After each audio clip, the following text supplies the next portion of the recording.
Hello dear students, आज हम लोग डिस्कस करेंगे क्लास 12th एनसीईआरटी मैथमेटिक्स का नया चैप्टर वेक्टर अलजेब्रा। ओके, तो वेक्टर अलजेब्रा को समझने से पहले हम कुछ बेसिक कंसेप्ट सीखेंगे और बेसिक कंसेप्ट्स की शुरुआत यहाँ पे हम किससे करेंगे? सीधे लाइन से।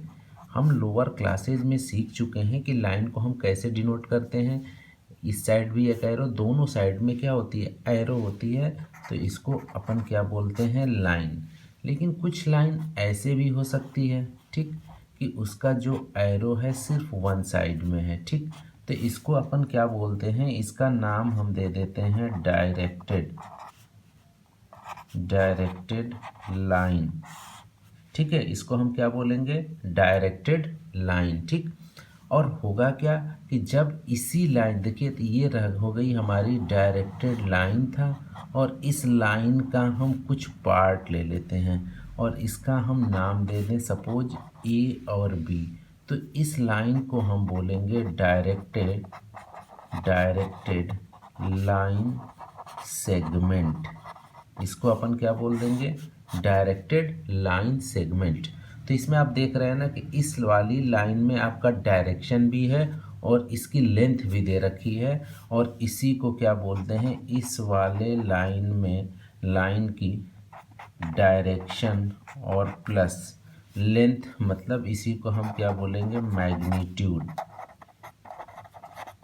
मैग्नीट्यूड भी क्या है? आपका गिवन है। तो जब इस टाइप का जब भी केस आता है, इसी को अपन क्या नाम देते हैं?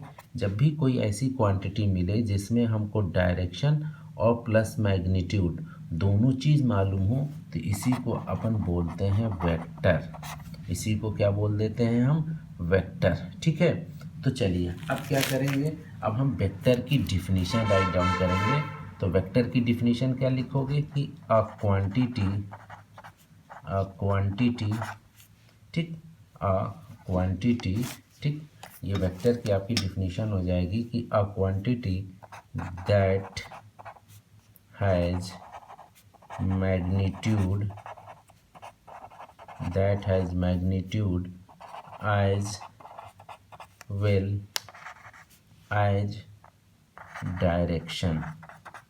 as well as direction is called vector. ठीक, तो वेक्टर की डिफिनीशन क्लियर हो गई कि वेक्टर के लिए क्या होगा? कैसी क्वांटिटी? दैट हैज़ मैग्नीट्यूड, ऐसी क्वांटिटी जिसके पास मैग्नीट्यूड हो और एज वेल एज क्या हो? डायरेक्शन हो, इज कॉल्ड वेक्टर। तो ये जो हमारा ये ए बी को लाइन सेगमेंट को अपन क्या बोलेंगे कि ये कौन सी क्वांटिटी है? ये अपन की वेक्टर क्वांटिटी हो जाएगी। ठीक, अब देखो, जो हम यहाँ पे ये पॉइंट लिए हैं ए और दूसरा पॉइंट क्या लिए हैं? बी। ठीक, तो इसमें जो फर्स्ट पॉइंट होता है ना, इसको अपन क्या बोलते हैं? Initial point. इसको क्या बोलोगे? Initial point. और इसको हम क्या बोलते हैं? टर्मिनल। क्लास 11th में भी ये पॉइंट्स आ चुके थे, ट्रिग्नोमेट्री के बेसिक कंसेप्ट्स के समय हम लोगों ने इसको सीखा था। तो ये क्या हो गया आपका? इनिशियल पॉइंट, और इसको क्या बोलोगे? Terminal point. ठीक है, ओके, चलो। तो और इसको डिनोट कैसे करोगे? वेक्टर को आप डिनोट कर लोगे वेक्टर ए बी से। मतलब ये कहाँ से कहाँ तक इसका डायरेक्शन है? देखो ये है, ए से किधर जा रहा है? बी की तरफ। तो ये ए से बी की तरफ क्या बन गया? एरो बन गया। ओके, अब चलो, अब देखो, तो ये हो गया, और इसका मैग्नीट्यूड होगा, इसको अपन डिनोट करते हैं मॉड ऑफ ए बी से। इसको क्या पढ़ेंगे? मॉड ऑफ ए बी से। ठीक है, और मैग्नीट्यूड मतलब क्या? इसी को अपन क्या बोलते हैं? ये लेंथ होता है, हमेशा ध्यान दीजिएगा। मैग्नीट्यूड मतलब क्या? लेंथ। ये देखो क्या है? लेंथ है। तो मैग्नीट्यूड से क्या समझोगे? इसका मतलब लेंथ। और इसको डिनोट कैसे करोगे? मॉड ऑफ ए बी से। ओके, तो ये पूरा कंसेप्ट हम किसका सीख लिए कि वेक्टर क्या होता है। तो वेक्टर के लिए सबसे मस्ट क्या है? कि उसके पास मैग्नीट्यूड हो और साथ में ये डायरेक्शन हो। ऐसी क्वांटिटी जिसके पास मैग्नीट्यूड हो और डायरेक्शन हो, तो उस क्वांटिटी को अपन क्या बोलेंगे? Vector quantity. ठीक। अगर ऐसा ना हो तो उसको हम क्या बोल देते हैं, स्केलर। स्केलर अभी हमारा कोई इशू नहीं है, मेन हम वेक्टर पे समझेंगे। तो समझो, तो वेक्टर को लिखोगे कैसे, ए बी से इसको रिप्रेजेंट करोगे और इसका लेंथ दैट मीन्स मैग्नीट्यूड क्या लिख लोगे, mod of A B. Okay okay students, अब हम वेक्टर की डिफिनीशन के बाद हम जो नेक्स्ट कंसेप्ट सीखने वाले हैं वो है पोजीशन। ठीक है, क्या वो है पोजीशन वेक्टर। अब हम सीखेंगे नया कंसेप्ट पोजीशन वेक्टर। ठीक, तो पोजीशन वेक्टर को समझने के लिए सबसे पहले हम एक डायग्राम बनाएंगे 3 डायमेंशनल। ठीक, ये हमने बना लिया। ये सपोज हमारा एक्स एक्सिस है, वाई एक्सिस है, ये जेड है और ये हमारा ओरिजिन 0,0,0। ठीक, अब इसको समझने के लिए करेंगे कि अपन यहाँ पे एक पॉइंट P कंसीडर कर लिए। कोई पॉइंट क्या ले लिए, P, और O को क्या किए, P से मिला लिए। ठीक, अब देखो यहाँ O को हम क्या बोलेंगे, इनिशियल पॉइंट। अभी हमने पढ़ा है। ठीक, ये हमारा क्या हो जाएगा, इनिशियल पॉइंट। ठीक, और ये क्या हो जाएगा हमारा पॉइंट P जो होगा, इसको अपन बोलेंगे टर्मिनल पॉइंट। इसको अपन क्या बोलेंगे, टर्मिनल पॉइंट। सपोज हम x का कोऑर्डिनेट ले लिए, x कामा y कामा z। x का कोऑर्डिनेट क्या ले लिया हम, x कामा y कामा z। अब देखो, तो यहाँ पे जो होगा देन, अब यहाँ पे देखो हमको एक वेक्टर मिला, क्या, OP। हमको एक क्या मिल गया, वेक्टर OP। ओ इसका क्या है, इनिशियल पॉइंट, और P क्या है, इसका टर्मिनल पॉइंट। क्लियर होना चाहिए। ठीक है, अब देखो इसमें क्या बोलोगे, देन, यहीं से कंसेप्ट निकल के आएगा आपका, देन OP हैविंग, इसको लिखते चलो साथ साथ, then OP having O and P। ठीक, its initial and terminal,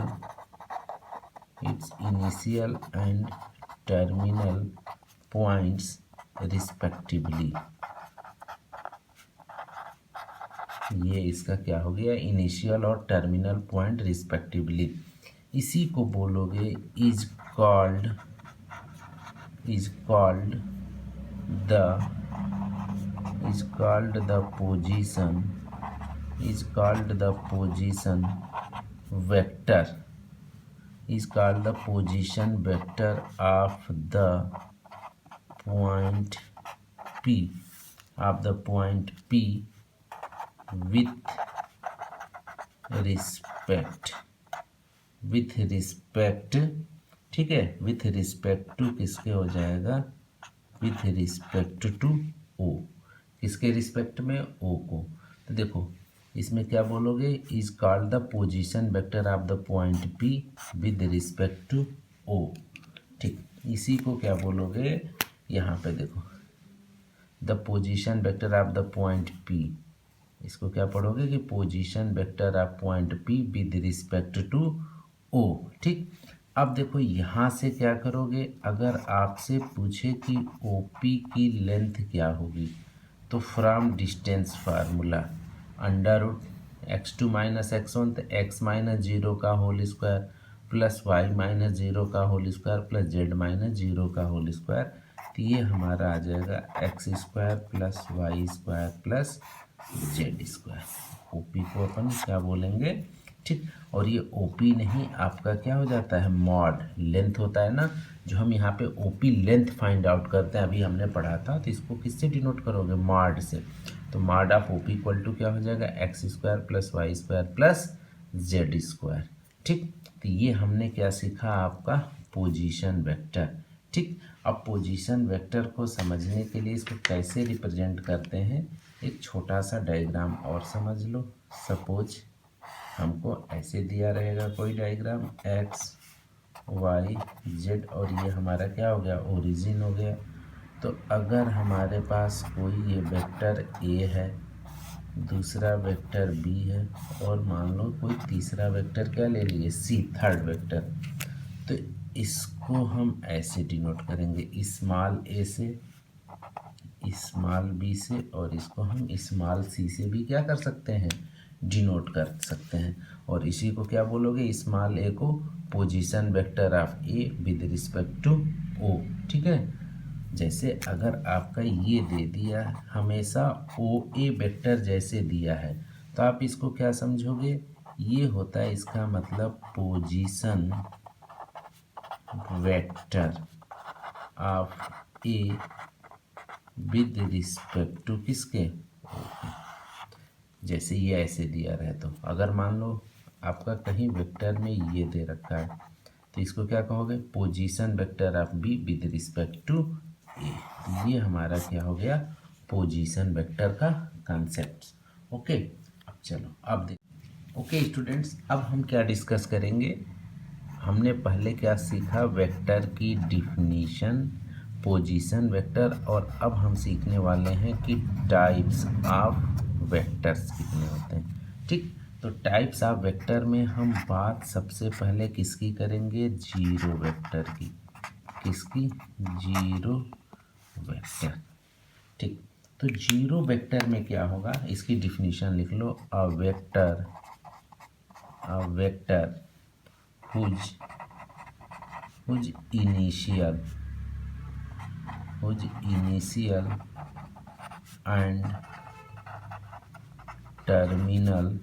whose initial and terminal points coincides, दोनों coincides कर जाए, coincide, ठीक, is called a zero vector. ठीक, और जीरो वेक्टर का एक और नाम होता है, इसको हम बोलते हैं नल वेक्टर भी। ठीक, दोनों सेम चीज़ है, जीरो वेक्टर या नल वेक्टर। तो इसका मतलब क्या, जैसे ये हम कोई वेक्टर लिए थे तो इसको अपन क्या बोलते थे, इनिशियल पॉइंट, और इसको हम क्या बोलते थे, टर्मिनल पॉइंट। लेकिन जीरो वेक्टर में क्या होगा कि इनिशियल और टर्मिनल दोनों एक ही जगह हो जाएंगे, यहाँ भी इनिशियल और टर्मिनल भी यही होगा, देन उसको क्या बोलोगे आप, जीरो वेक्टर। जैसे एग्जाम्पल, ये ए ले लोगे, ए काम, जैसे ए, तो ये किस टाइप का वेक्टर हो गया, जीरो वेक्टर।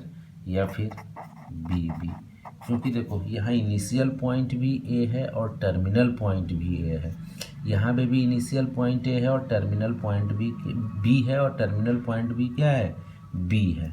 ठीक, तो इसीलिए इसको आप क्या बोलोगे, ठीक है, इसको कौन सा वेक्टर बोलोगे, जीरो वेक्टर। ठीक, और इसका magnitude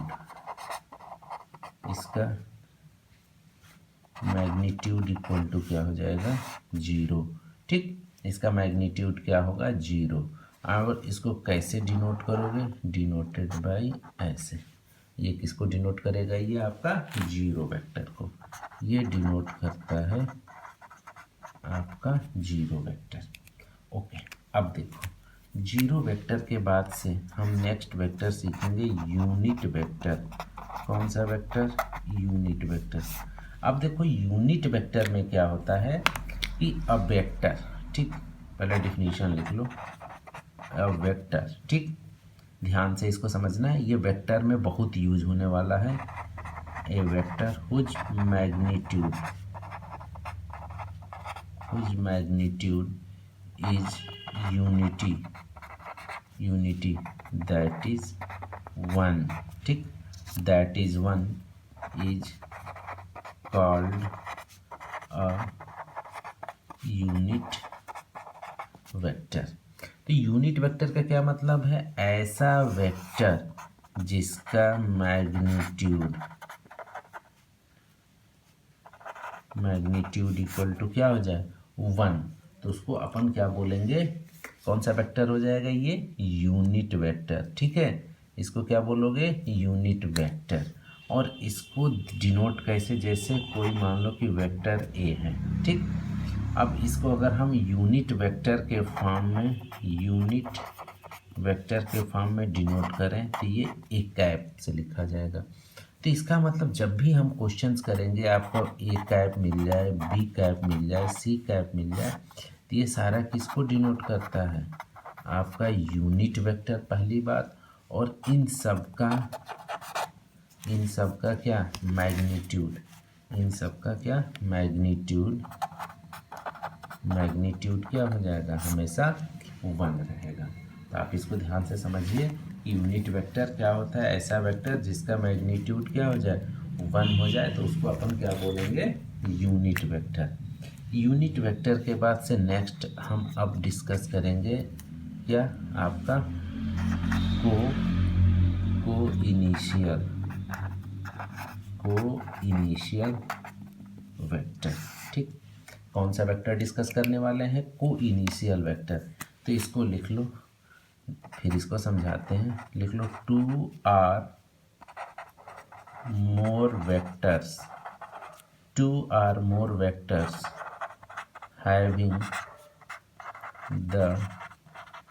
having the same initial point। ठीक है, having the same initial point are called co-initial vector. मतलब जैसे कोई एक पॉइंट है, देखो 2 are more vectors having the same initial point.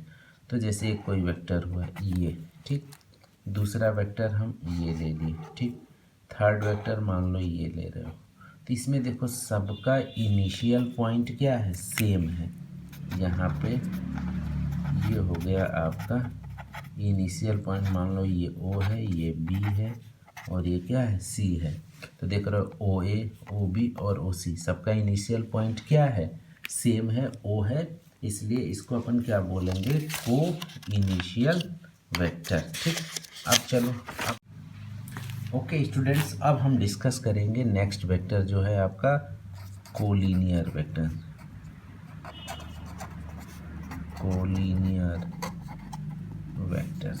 ठीक, अब देखो कोलिनियर वेक्टर्स क्या होता है। तो सबसे पहले इसकी हम क्या करेंगे? डिफिनीशन राइट डाउन करेंगे। तो इसकी डिफिनीशन है कि 2 are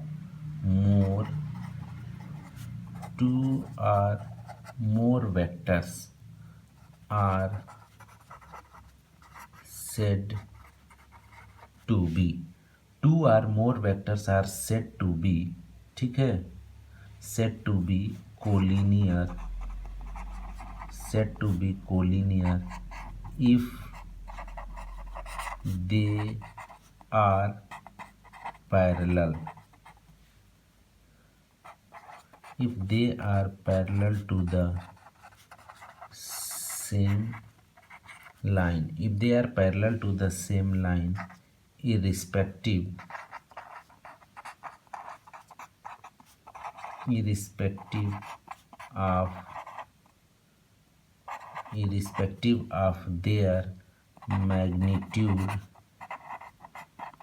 irrespective of their magnitude and direction।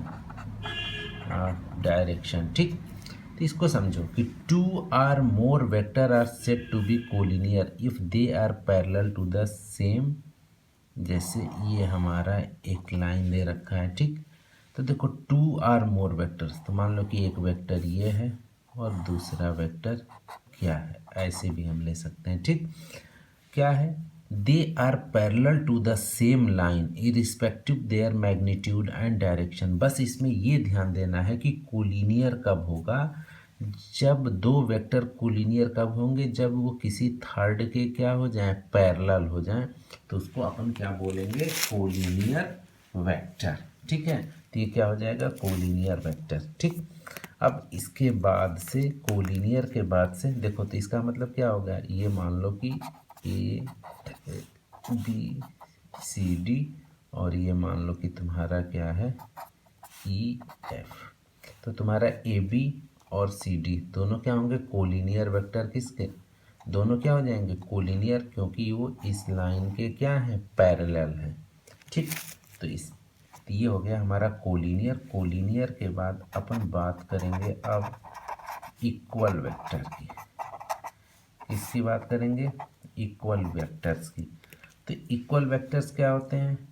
ध्यान से देखो, टू वेक्टर्स, ठीक, two vectors A and B are said to be equal, are said to be equal if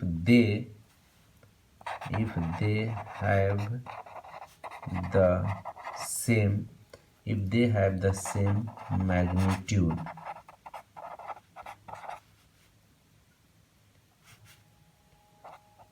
have the same magnitude, ठीक है, and if the same magnitude and direction regardless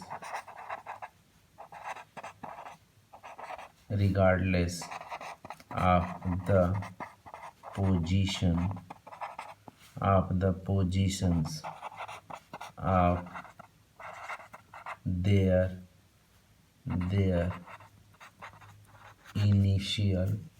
of their initial points, ठीक, and written as a equal to b, ठीक। तो इसको समझो कि equal vector क्या होंगे? टू वेक्टर ए और B are said to be if they have the same magnitude. जैसे हमारे पास एक वेक्टर ये है और दूसरा वेक्टर क्या है? बी है। दोनों इक्वल कब कहे जाएंगे? जब देखो दे have the same magnitude and direction. इनका मैग्नीट्यूड पहली कंडीशन, इसका मैग्नीट्यूड और दूसरे का भी मैग्नीट्यूड क्या होना चाहिए? सेम होना चाहिए।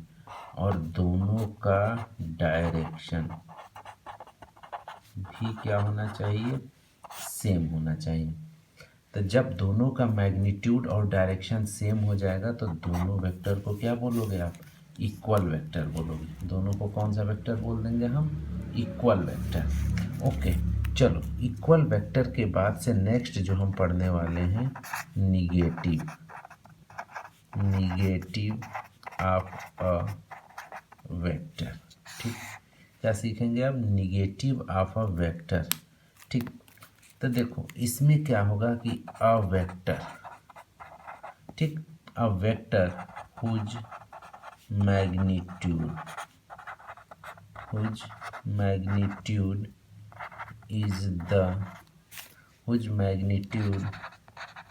is the same as that of a given vector।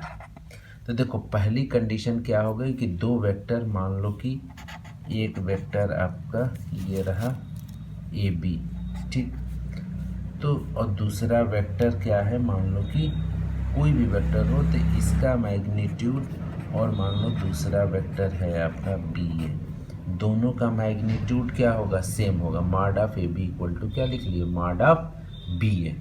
देखो सेम हो जाएगा, ठीक। और इसके बाद से जो इसकी नेक्स्ट कंडीशन होगी, बट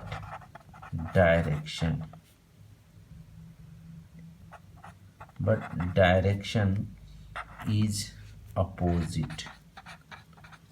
बस द डायरेक्शन इज क्या हो जाए? Opposite to that of it is called a negative of given vector. तो देखो निगेटिव ऑफ गिवन वेक्टर में क्या होगा कि इनका देखो डायरेक्शन तो ये मैग्नीट्यूड तो सेम है, लेकिन जो ए बी मान लो कि ऐसे रिप्रेजेंट कर रहे हो तो ये इस डायरेक्शन में जा रहा है, और यहीं पे अगर हम ये लिखे हैं ए बी तो बी ए का डायरेक्शन क्या हो जाएगा? इधर हो जाएगा। तो इसमें देखो दोनों में क्या है? दोनों का मैग्नीट्यूड सेम है, बट इनका डायरेक्शन क्या हो जाए? अलग हो जाए। तो इसको हम क्या बोलेंगे? दूसरे को पहले का क्या हो जाएगा? निगेटिव आपका वेक्टर, और इसको डिनोट कैसे करोगे, vector B A equal to ये हो जाएगा माइनस ए बी। ठीक, ये था हमारा क्या, वेक्टर। पहली एक्सरसाइज जो है हमारी वेक्टर की, ठीक है, कौन सी एक्सरसाइज, 10.1 के ये सारे क्या थे, बेसिक कंसेप्ट्स थे। इसके बाद से हम क्या करेंगे, नेक्स्ट एक्सरसाइज 10.1 को क्या करेंगे, डिस्कस करेंगे। Okay students.